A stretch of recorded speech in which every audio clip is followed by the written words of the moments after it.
bendición que hemos tenido y gracias por la palabra que vamos a recibir.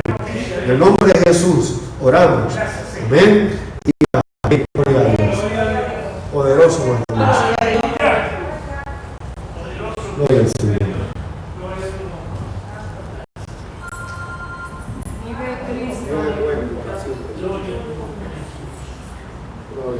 Gloria a Dios, el Señor le bendiga, hermano. El Señor le bendiga más. Qué bendición poder estar en la casa del Señor. Amén. Hemos estado orando y ayer mientras estábamos orando, yo recordaba una conversación que tenía con las nenas sobre lo que es servir al Señor y vivir en Cristo. Y yo le hice un ejemplo bien bobo, bien sencillo. En una ocasión yo limpiaba la casa con los aparatos comunes y domésticos regulares, escoba, etcétera, etcétera, hasta que un buen día, y yo pensaba que lo que yo tenía era lo máximo de limpieza, hasta que un buen día llegó el pastor con otro aparato y me dijo, mira, compré pruébalo. Y cuando yo probé aquel aparato, jamás quise volver a la escoba. Aleluya. Porque era algo mucho mejor. Y yo le decía a las nenas, vivir, cuando uno descubre lo que es vivir con el Señor, cuando uno descubre lo que es servir al Señor, la compañía del Señor, el abrazo de Dios, la salvación del Señor, jamás quiere volver a lo que era, porque se da cuenta que lo flojo que era lo que no tenía. ¿Verdad que sí? Yo soy nacida y criada en el Evangelio, no quiero ni saber lo que es vivir en el mundo, pero si hay alguien aquí que ha venido del mundo y ha conocido al Señor, sabe lo flojo que era. ¿Verdad que sí? Y jamás quiere volver para allá.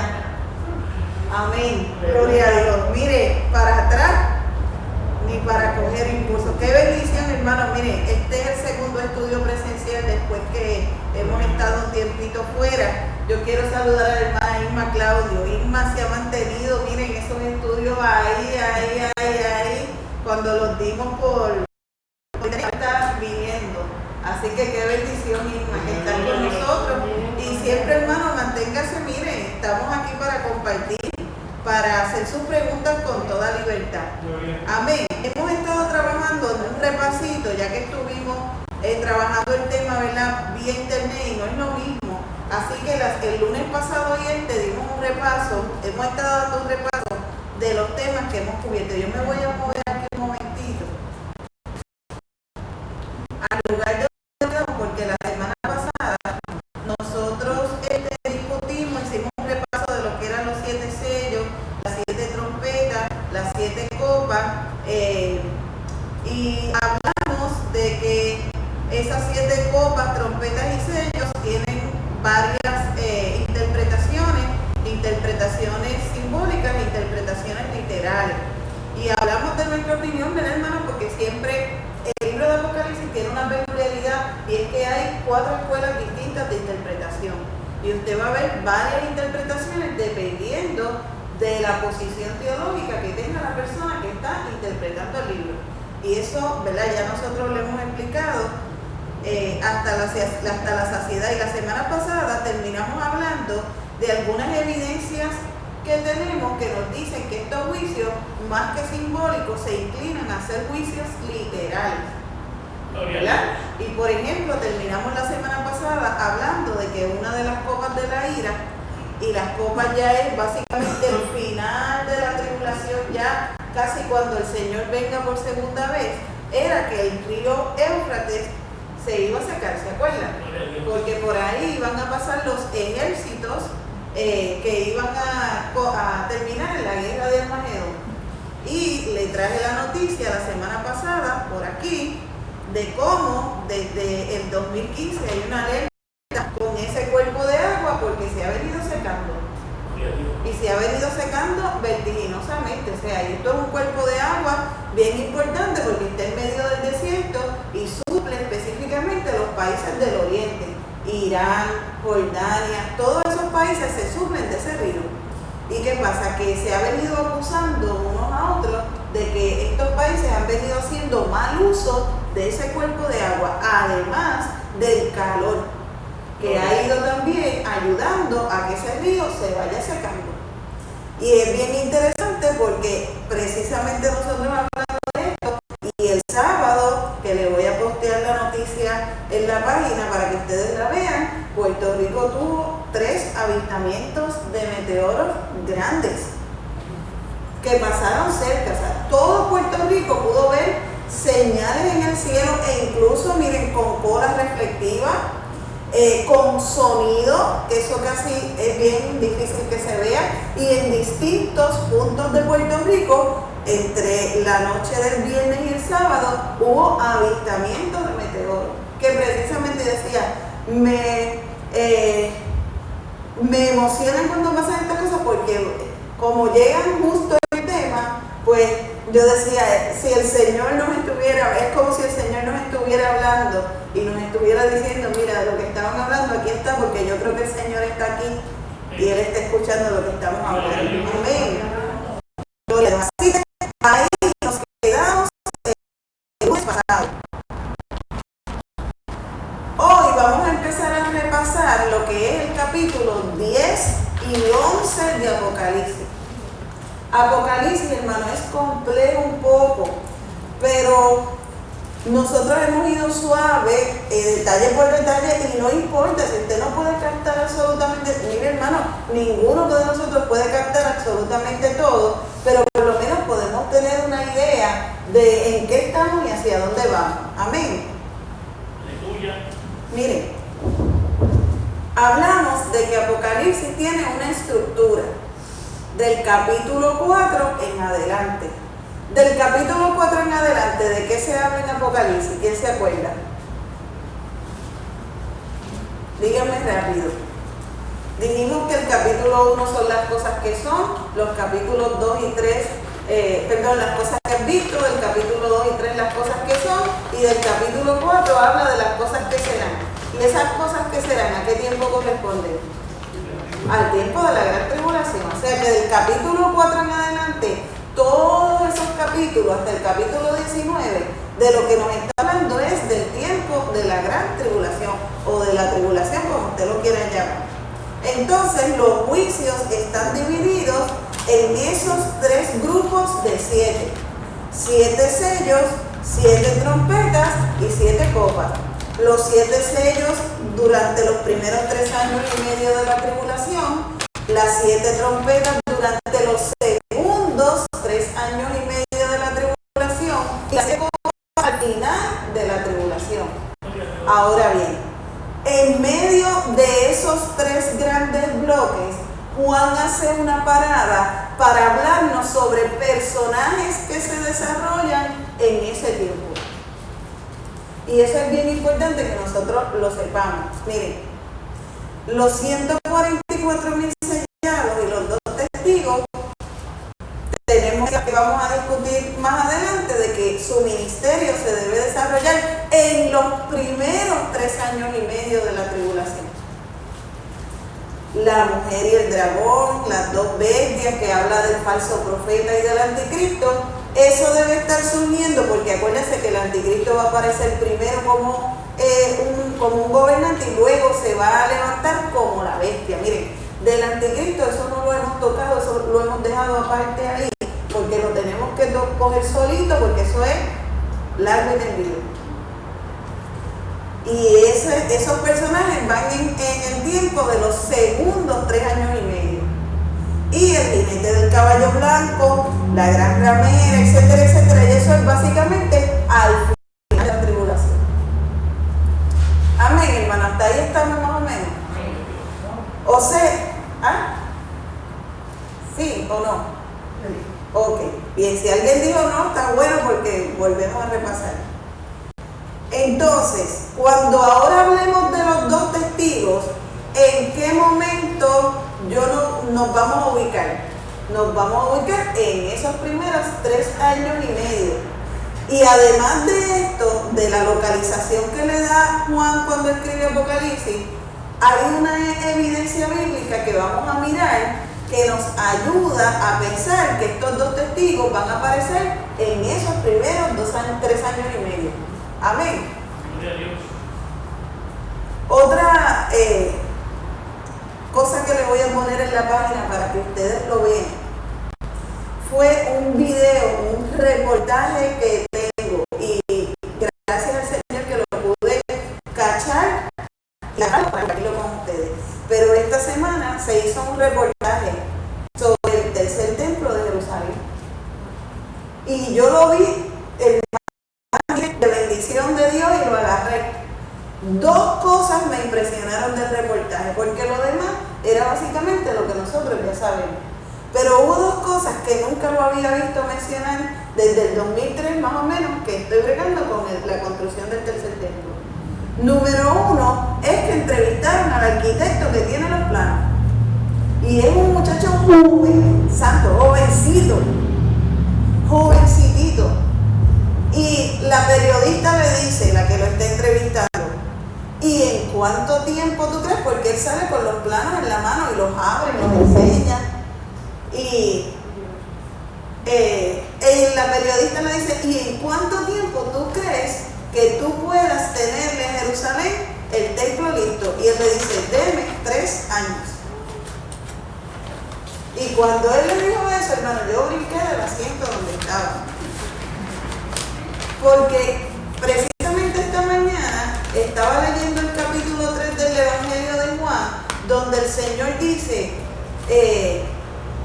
que el templo será destruido, pero en 3 días se reedificará, hablando de su cuerpo, ¿se acuerdan? Pero la respuesta de los judíos es otra, porque ellos no entendieron lo que el Señor le estaba diciendo. Y le dicen, ¿cómo va a ser si este templo se tardó 46 años en ser construido? O sea, que esto de Israel está diciendo bien tranquilamente, hermano, con una cara de tranquilidad. Yo me imagino que él sabe lo que él está diciendo. Deme 3 años y yo, tan pronto no tenga el permiso, yo le voy a hacer el templo en 3 años. Y la periodista le dice, pero es que eso es algo muy comprometedor, porque estamos hablando de una estructura bien grande. O sea, ¿qué mecanismo tú tienes para poderme decir a mí que en 3 años tú le construyes un templo a Jerusalén? Y él le dice, las alianzas con China están hechas. Todo está listo, e incluso las alianzas para que China venga y nos ayude con mano de obra. Dame 3 años, yo le tengo el templo listo a Jerusalén en 3 años. Y yo decía, Señor, qué maravilloso tú eres. Porque si este hombre tiene la razón y levanta el templo en 3 años, en medio año ponen ese templo a funcionar y se levanta el anticristo, se sienta en él y lo profana. Es el tiempo que necesitamos. 3 años. Así que yo le voy a postear esa entrevista para que ustedes la vean en la página y se la disfruten. Además de eso, les voy a enseñar la otra cosa que me impactó de ese reportaje. Entrevistaron al que está trabajando con los sacrificios, o sea, las cabras, las ovejas, las vacas, que ellos tienen preparado para hacer los sacrificios en el templo de Jerusalén. Y tienen un problema bien grande, es que ellos están esperando que esa orden de construcción del tercer templo se dé en cualquier momento. Pero miren lo que les pasa, que el gobierno de Israel contabiliza el ganado. Las ovejas, las cabras, las vacas, las contabilizan y en el chichito de la oreja del ganado le ponen una pantallita con un número y el nombre del gobierno de Israel. Entonces, ¿qué pasa? Que si el gobierno le pone esa pantallita al ganado, deja de ser perfecto. Y están teniendo ese problema y la periodista le dice, ¿y cómo están ustedes resolviendo ese problema en vista de que ustedes están esperando que el tercer templo se comience a construir en cualquier momento? Y miren lo que están haciendo. Dice, estamos tratando de reportar el ganado lo más tarde posible al gobierno, de modo que si el templo se reconstruye tengamos ganado perfecto para poder sacrificar y que ellos no nos mutilen el ganado tan rápido.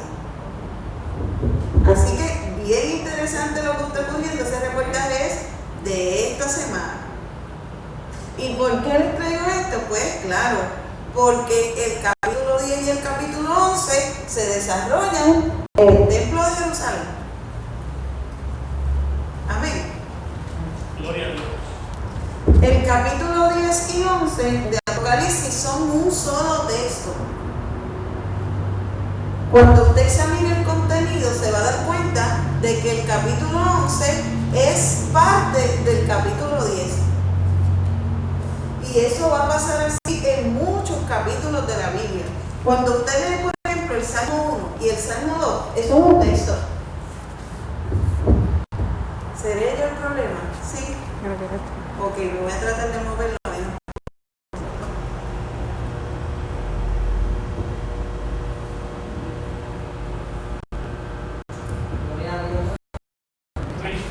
Muy bien. Entonces,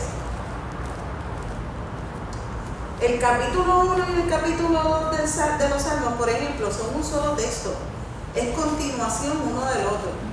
La Biblia entera era un solo texto. Sin capítulos, sin versículos, sin nada. Y hace mucho tiempo un grupo de varones llamados los masoretas se dedicaron a separar la palabra en capítulos y en versículos.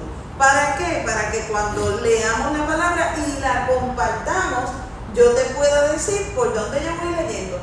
Esa era la idea de poder dividir y organizar la escritura para ser compartida. Ese era el objetivo. Entonces, ¿qué pasa? Ustedes van a ver que hay unas divisiones en la escritura que son un poco raras, pero cuando tú lees el capítulo completo, aunque es un capítulo diferente, te vas a dar cuenta de que el texto es básicamente el mismo, o sea, es continuación uno de lo otro. Y lo vamos a ver en muchos capítulos. Y este capítulo 10 y el capítulo 11 es un texto de eso, que cuando tú lo lees te das cuenta de que el capítulo 11 es parte de lo que leíste en el capítulo 10. Entonces, el capítulo 10 comienza con una experiencia que tiene Juan, que está envuelto viendo todo esto que viene sobre la tierra, y viene un ángel y le entrega un librito pequeño, que no tiene que nada que ver con el libro de los 7 sellos que vimos anteriormente. Es un librito y el ángel le dice a Juan que se coma ese librito. ¿Y por qué el ángel le dice a Juan que se coma ese librito? Porque a Juan le correspondía esparcir la palabra que él estaba viendo. Y a los profetas en el Antiguo Testamento, muchos de ellos tuvieron la experiencia de que Dios le dice: cómete lo que estás viendo o cómete lo que te estoy entregando. ¿Por qué Dios le dice eso, hermano? Porque esta palabra tiene que ser parte de nosotros. Mire, esta palabra nos tiene que correr a nosotros por dentro. Que cuando nos cortemos, en vez de sangre, botemos palabra. A ese nivel. Esa palabra tiene que ser parte nuestra. De modo que cada vez que nosotros podamos hablar, lo que salga sea ¿qué? Palabra. ¿Por qué? Porque el ministerio de Juan era un ministerio de predicación a partir de todo lo que él estaba viendo. De hecho, muchos exegetas bíblicos piensan, y yo estoy de acuerdo, que Juan escribe el Evangelio después que tiene la visión de Apocalipsis.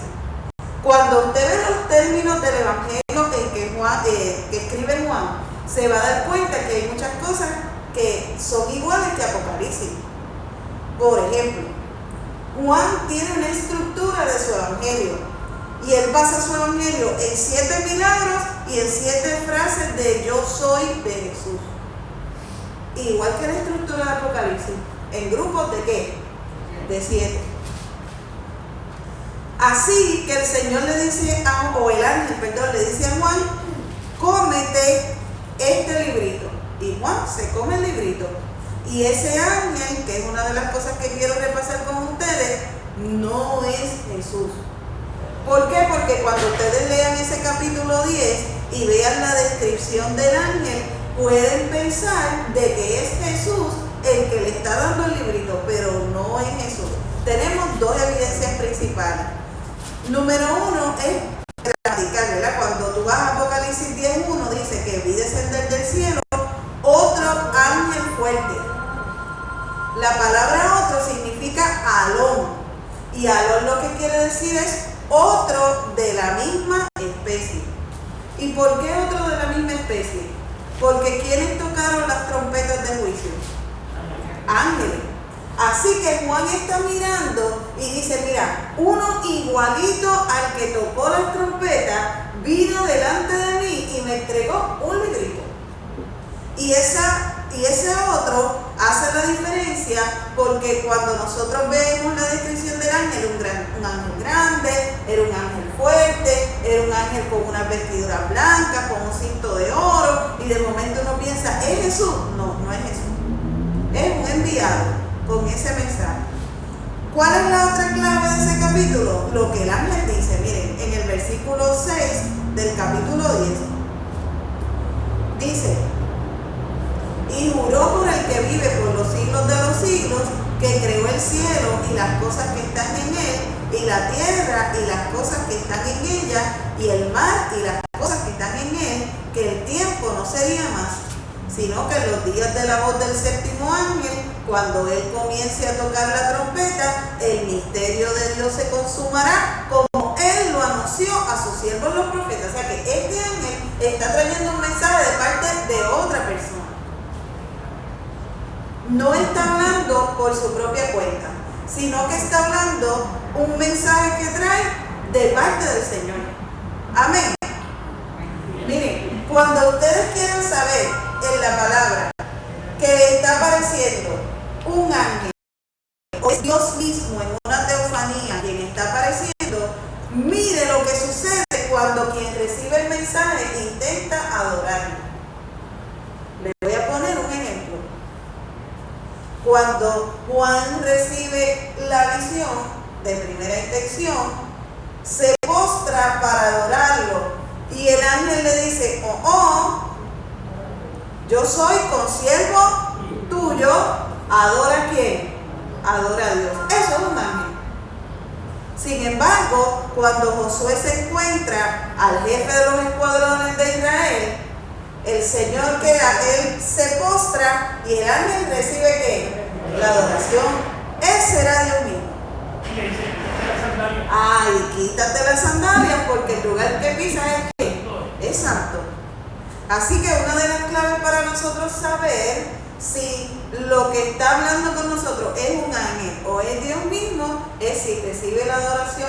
Un ángel nunca va a recibir la adoración que a Dios le corresponde.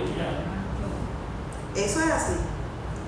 Y entonces, una vez Juan tiene esa experiencia, que lo que hace es hablarle de que lo que él reciba tiene que predicarlo.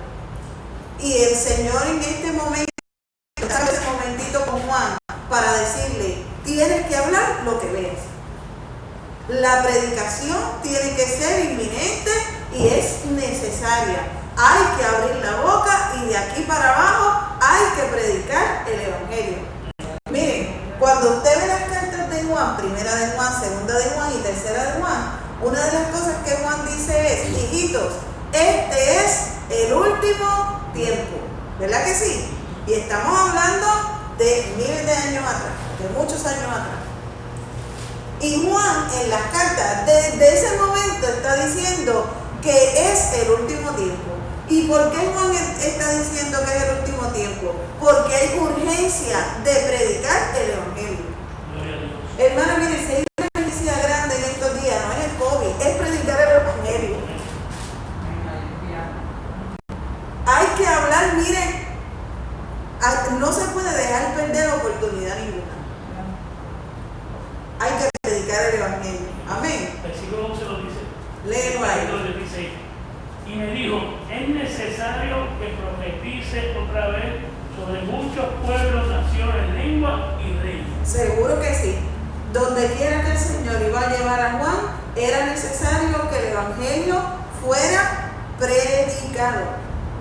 Así que abre tu boca con todo lo que tú vas a ver y no te canses de decir lo que tú estás viendo. Hermano, y para Juan decir lo que estaba viendo no era cosa fácil, porque usted y yo podemos pensar livianamente y decir que era sencillo, pero Juan está diciendo cosas que para una mente no es fácil creerla. Y muy probablemente este mensaje de Juan fue rechazado en muchas ocasiones, porque no es fácil lo que él estaba diciendo, ni creíble tampoco. Hermano, mire, cuando a Noé le tocó predicar en el tiempo del diluvio, nunca había llovido sobre la tierra. ¿Usted sabe lo que es eso? Porque la palabra dice que desde el tiempo de la creación, un rocío subía desde la tierra, regaba la tierra y no había necesidad de que lloviera. Y usted sabe lo que es un hombre ponerse a decirle a la gente, 120 años, prepárense que viene agua. Ajá. Le estaban sacando la cita con el psiquiatra. Hace rato. Prepárense que viene agua, prepárense que viene agua, prepárense que viene agua. Y Mateo 24 dice, hasta el día que comenzó el diluvio y se los llevó a todos. Así será la venida del Hijo del Hombre. Nosotros vamos a estar diciendo que Cristo viene. Mucha gente nos está diciendo que estamos mal, que no es correcto, que somos locos, hasta el día que el cielo se abra.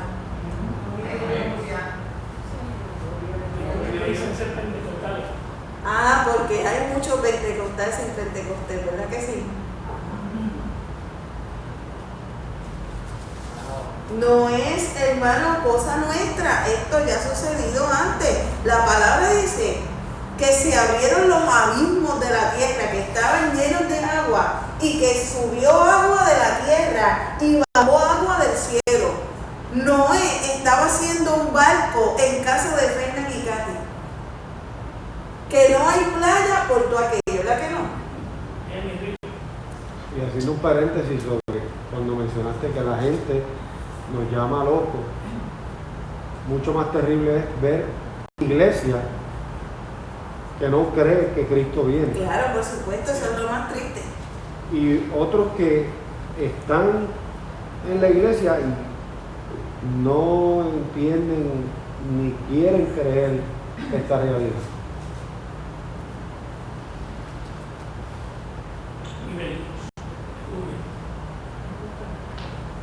Hermano, yo tengo un peso y se lo digo abiertamente y con todo el corazón.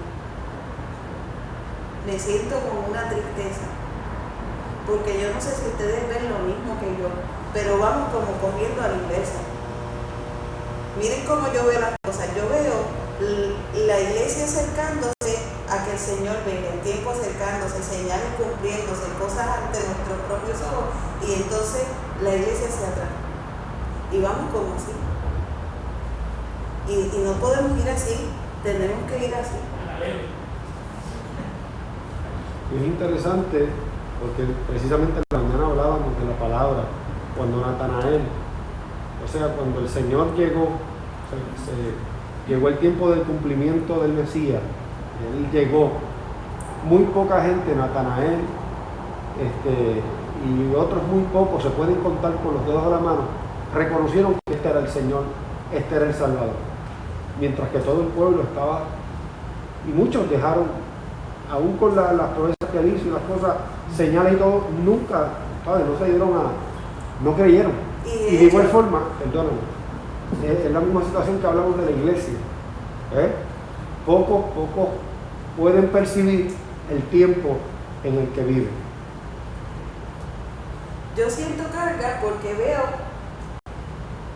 muy envuelto, hablando de otros temas, hablando de otras cosas, apegándonos a esta tierra, a lo material, y veo muy poco acercar a la gente a que Cristo viene y que nuestra patria no es esta, que nuestra patria es celestial con el Señor. Y de hecho me preocupa, pero a la misma vez sé que también la palabra dice que el tiempo de su venida iba a ser así. donde la iglesia iba enfrentando una gran apostasía. Y una gran apostasía no tiene que ver con gente que está fuera de la iglesia. Una gran apostasía tiene que ver con el enfriamiento y la salida de hermanos que ya habían conocido al Señor y estaban en la fe. Y entonces, son cosas bien, y déjeme decirle, hermano, cuando yo hablo de la iglesia no hablo de nosotros, estoy hablando de la iglesia a nivel general, mundial, porque tú hablas con otra gente y más o menos uno sabe por dónde va la situación, ¿verdad que sí? Y no somos la primera iglesia, y esto yo se lo he dicho muchas veces, que enfrenta problemas. La iglesia del primer siglo, hermano, mire, sufrió cosas increíbles. O sea, a los cristianos del primer siglo los mataban en los coliseos, los elefantes los aplastaban, los quemaban como antorchas en las ciudades, los despellejaban. A Juan lo metieron a freír en un caldero de aceite hirviendo.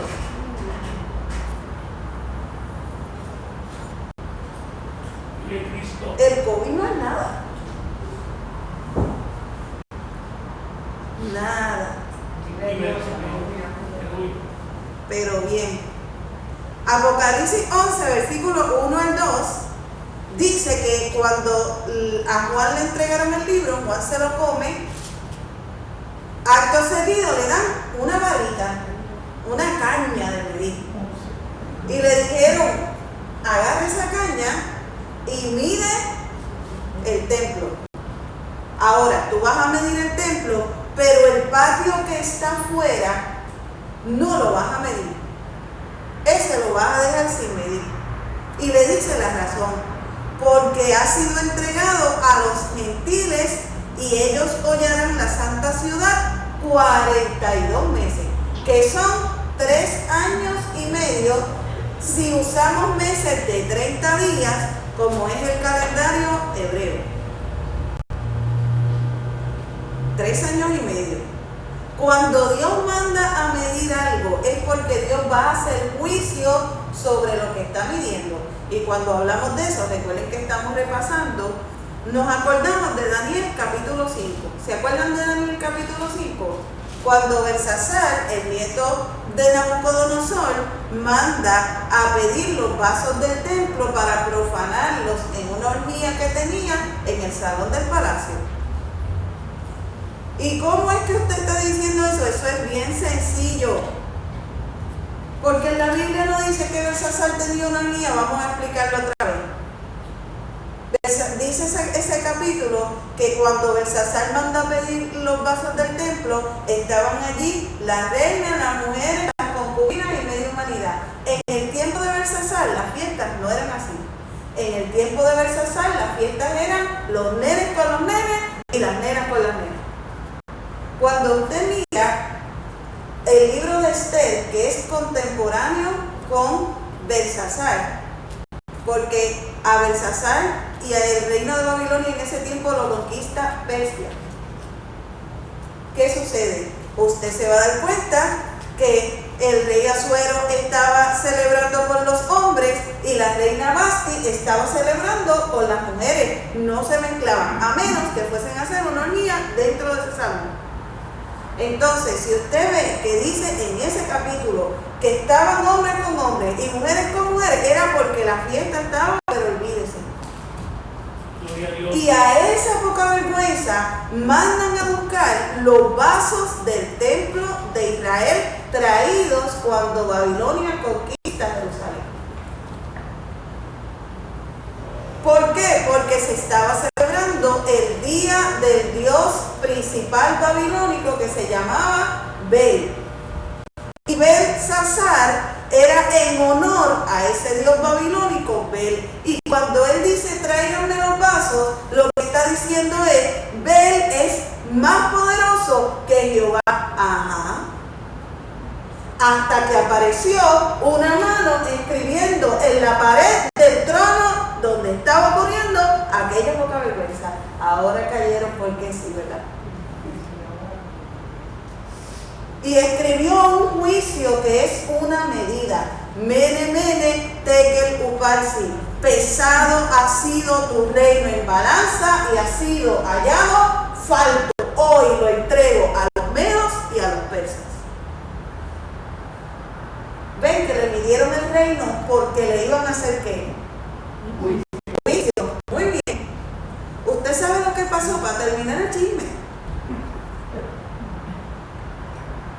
Miren, Babilonia era una ciudad impenetrable. La historia dice que la muralla de Babilonia, que determinaba cuán segura era la ciudad, usted podía correr 4 carretas de caballo por encima. Eso dicen los historiadores, porque los jardines colgantes de Babilonia fue una de las 7 maravillas del mundo por mucho tiempo. Así que hay historias sobre Babilonia para mirar por ahí para abajo. No tenía debilidad esa muralla.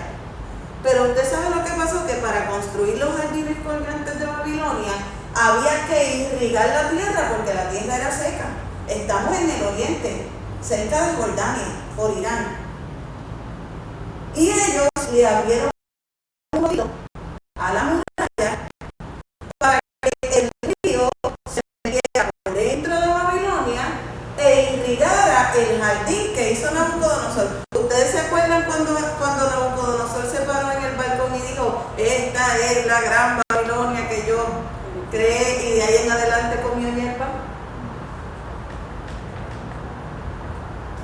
Pues ese rotito que lo hicieron para irrigar los jardines que Nabucodonosor había creado, los descubrieron los persas, porque Dios se lo permitió. ¿Y ustedes saben lo que hicieron? Velaron una temporada donde la corriente del río se secaba y el río bajaba, y esa temporada coincidía con las fiestas al dios babilónico Bel. Entonces, ¿qué sucedió? Vino el rey persa, aguantó las aguas, las desvió, y Persia pasó en seco. Como este sinvergüenza no estaba sobrio, estaba borracho, cuando vino a ver, los medos y los persas estaban dentro del palacio. Gloria a Dios. Y el Señor los estaba mirando. Y les midió el reino. Y déjenme decirles una cosita más. Este ejemplo de Daniel 5 es un ejemplo que el Señor nos deja en Daniel sobre lo que es una abominación de desolación, una abominación desoladora. Agarramos los elementos del templo y creamos un ídolo queriendo que sea superior al Señor. Cuando el anticristo se siente en el templo, él va a pedir que la adoración no sea para el Señor, sino que sea ¿para quién? Para él. Eso es una abominación. Hasta ahí, hermano, habla como vieja sin tabaco. Gloria a Dios. Pero fíjate, ¿verdad? Mientras estás hablando de eso, a la misma vez se nos llama a nosotros instrumentos. El individuo, la iglesia. ¿Cómo? Que nosotros somos instrumentos de Dios. Para que la cosa, mientras tú estás hablando, yo estoy pensando también en el asunto de yo como persona. Que no es cosa fácil. No. ¿Cómo me estoy moviendo? ¿Qué estoy Claro, haciendo? porque nosotros somos en este momento el ¿qué? El templo del Señor. Y tenemos que tener mucha cuenta. Y ahora como tú haces, una cosa dura, está difícil. Esa historia, mire, eso me encanta a mí. Bueno. ¿Qué dice hablando? ¿Qué dijo hermano Rivera? Rafa, ¿qué tú dijiste?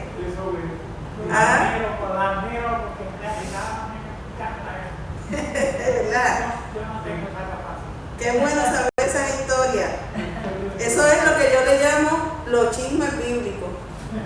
Pero es lo que nos da a nosotros un entendimiento completo de qué es lo que está pasando. Y para mí eso es fascinante. Gloria a Dios. Mejor que cualquier otra cosa, ¿verdad que sí? Así que cuando el Señor le dice a Juan, mide el templo, le está diciendo yo voy a venir a hacer juicio sobre quién. ¿A quién representa el templo? A Israel, exactamente. Pero Israel, el templo tenía un patio que se llamaba el patio de los gentiles, donde gente que no era israelita llegaba hasta ahí. De ahí para el frente no pasaba. Y es bien interesante porque él le dice, yo voy a hacer juicio al templo y a los que adoran en él, pero ese patio de los gentiles, esos ya tienen su juicio echado. ¿Y por qué el Señor dice eso? Y dice que ese patio es entregado a los gentiles, ¿cuántos meses? 3 años y medio. Muy bien, vamos a ver eso rapidito. Lo que sucede es que el anticristo, en la segunda mitad de la tribulación, cuando se cumplen esos 3 años y medio, va a tomar el templo con sus ejércitos y va a hacer lo que se llama la abominación desoladora. Y Jerusalén va a ser el cuartel general del anticristo y sus tropas 3 años y medio. O sea que hollará la ciudad desde Jerusalén como cuartel general 3 años y medio. Amén. Vamos a buscar la referencia que está en Daniel, no se preocupen. Así que el Señor está diciendo, yo voy a venir, yo voy a tratar directamente con Israel y despreocúpate del anticristo y su gente, que con esos voy a lidiar yo personalmente, porque ya el juicio de ellos está echado. Entonces, yo les expliqué a ustedes la diferencia entre la plenitud de los gentiles y los tiempos de gobierno gentil.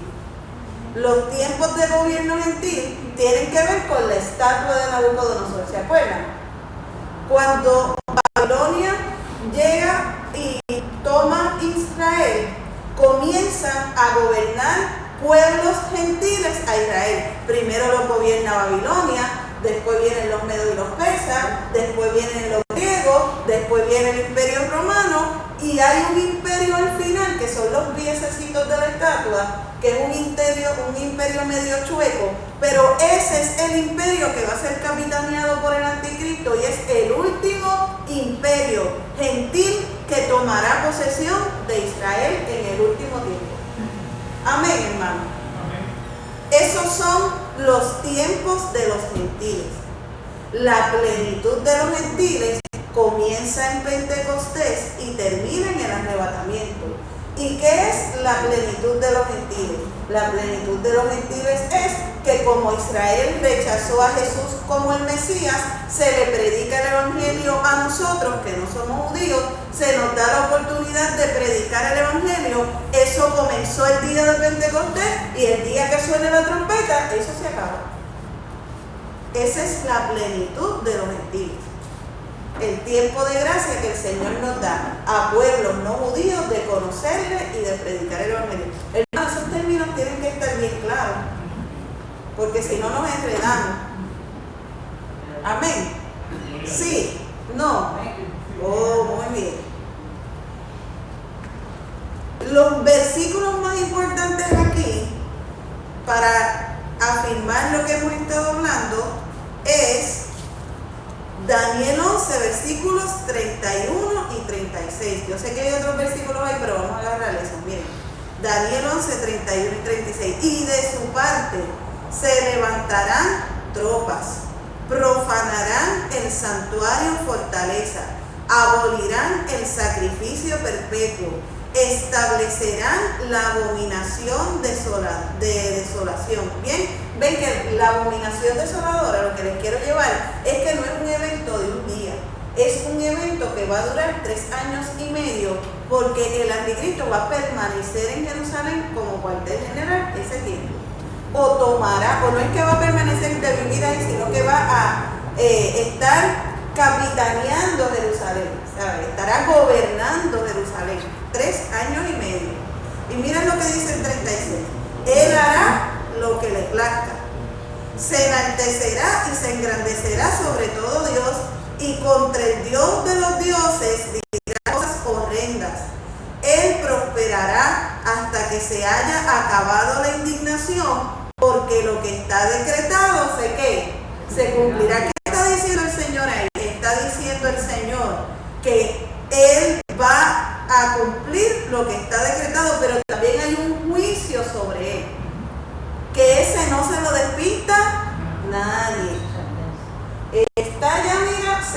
sentenciado.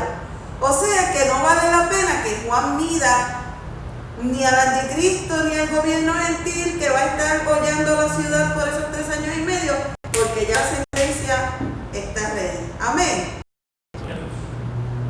Miren lo que dice Lucas capítulo 21, versículo 24, y aquí está hablando el Señor mismo.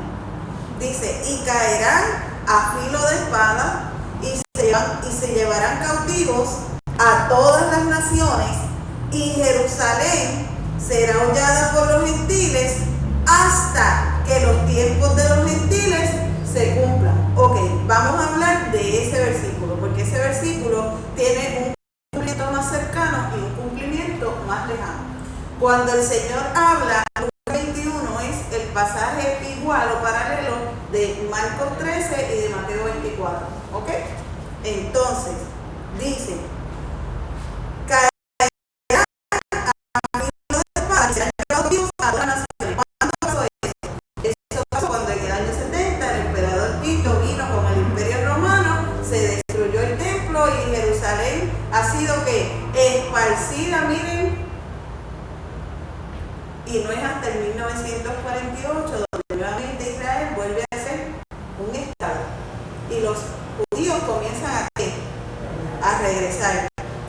Pero miren la segunda parte del versículo, dice, y Jerusalén será hollada por los gentiles hasta que los tiempos de los gentiles se cumplan. ¿Y cuándo se cumplen los tiempos de los gentiles? Los tiempos de los gentiles se cumplen al final de la gran tribulación. ¿Qué va a pasar al final de la gran tribulación? Que el Señor va a regresar en su segunda venida. Va a destruir al anticristo y al falso profeta. Y va a establecer su reino sobre la tierra. Y ya Israel no será jamás gobernado por pueblos gentiles. Vamos a volver al plan que Dios tenía originalmente. Cristo reinará sobre la tierra. La palabra dice que el final del sueño que tuvo Nabucodonosor es que del cielo desciende una piedra no cortada de mano, golpea la estatua por los pies, la estatua se derriba y esa piedra hace que el monte quede llano. Eso quiere decir que todo gobierno se tiene que someter a Cristo, que reinará por los siglos de los siglos. Amén. Ok, vamos a dar un repasito y ya con esto vamos a terminar. Porque entonces, en el 11, cuando empezamos a leer el capítulo 11, de buenas a primeras, aparecen en Jerusalén 2 hombres predicando, mira. Y aparecen en el área del templo. Y aparecen vestidos de cilicio, y eso todo lo vamos a discutir, esté tranquilo. Y ellos comienzan a predicar, y la palabra dice que van a predicar 3 años y medio. ¿Ok? Ahora, el punto yo creo que más controversial o discutible de ese capítulo 11 es quiénes serán estos 2 que aparecerán en Israel para predicar el evangelio 3 años y medio. Entonces la cosa se va a complicar un poquito porque tenemos 2 interpretaciones. Hay una interpretación que es literal y hay una interpretación que es simbólica. Y les voy a explicar porque ustedes se acuerdan que yo siempre les he dicho que cuando uno cree una cosa al principio, tiene que seguir torciendo hasta el final, porque va a haber, si la interpretación no es buena, va a haber un momento donde va a chocar. Correcto, ¿verdad? Ok. Los hermanos que creen que la iglesia va a ser levantada en la mitad de la gran tribulación, ustedes saben que hay 3 interpretaciones principales, que vamos a ser levantados antes de la tribulación, que vamos a ser levantados en el medio de la gran tribulación y que vamos a ser levantados al final de la gran tribulación. No es que no crean en el arrebatamiento, lo que cambia es el momento del arrebatamiento para las distintas interpretaciones. Amén. Amén. Ok. Entonces, las personas que creen que la iglesia se levanta en medio de la tribulación, o sea, antes que empiece lo peor de la tribulación, ellos dicen que los dos testigos son símbolos de la iglesia que será levantada en la gran tribulación. ¿Por qué? Porque la palabra dice que estos dos testigos van a morir, el Señor los va a resucitar y van a ser levantados. El Señor los llamará y delante de todo el mundo ellos van a ascender. Los medio tribulacionales se inclinan por esta interpretación porque entonces ellos tienen que justificar de alguna manera donde aparecería un arrebatamiento en el mismo medio de la tribulación. ¿Me entienden, hermano? Si no, damos rewind tranquilamente. O sea, si yo creo que la iglesia va a ser levantada en el medio de la tribulación, yo tengo que buscar un texto donde yo me pueda apoyar para decir, miren, aquí es. Pues los medio tribulacionistas dicen, ahí. ¿Está bien? Otros dicen que son representativos del remanente salvo durante la gran tribulación. Otros dicen, pues mira, estos son representativos de la gente que se va a salvar durante la gran tribulación, que el Señor se los va a llevar en ese momento. Son las dos interpretaciones simbólicas. Ahora, de la interpretación literal, también hay dos vertientes. Mira qué cosa. Hay unos que dicen, no, los dos testigos son gente que existió antes y Dios los va a volver a traer en ese tiempo. Hay otros que dicen, sí, son dos testigos, pero son tipos de unos que estuvieron antes. Y el mundo nunca los ha visto. ¿Me explico? O sea que tenemos dos vertientes divididas en cuatro. Los simbólicos que dicen, no, mira, esto es el arrebatamiento en el medio de la tribulación. Otros dicen, no, mira, esto es la gente que se salva durante la tribulación, que los van a venir a recoger. Los literales dicen, no, son dos testigos, unos que existieron antes y otros que son tipos de aquellos que existieron antes. Pero hasta aquí llegamos. Así que con ese dulcecito nos vamos a quedar, si el Señor no ha venido y estamos aquí el próximo lunes. Así que, hermano, lea, repase el capítulo 11 y el capítulo 10. ¿Alguna pregunta? ¿Duda? ¿Comentario?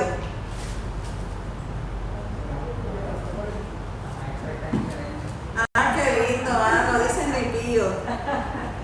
Ni pío dicen. Amén, hermano, ¿estamos bien hasta ahí? Denle una lecturita. Quiero que le den una lecturita a ese capítulo 10 y 11.